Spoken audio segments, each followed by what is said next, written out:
Good morning guys. Tayo ay Good nagluluto afternoon, ngayon. guys. Ayan ang ulam namin. Nagluto ngayon ng paanang manok para sa Paanang manok. pananghalian.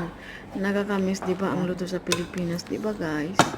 Kaya halina kayo Tapos, ang guys. aming kanin. Sabayan nyo kami kumain ng tanghalian. 2 oras to niluluto Tapos yan, itong kanin namin.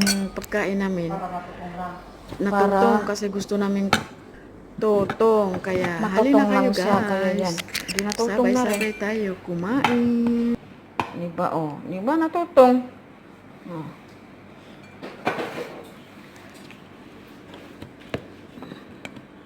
Sabaw lang naman ang gusto ko dito. Sabaw.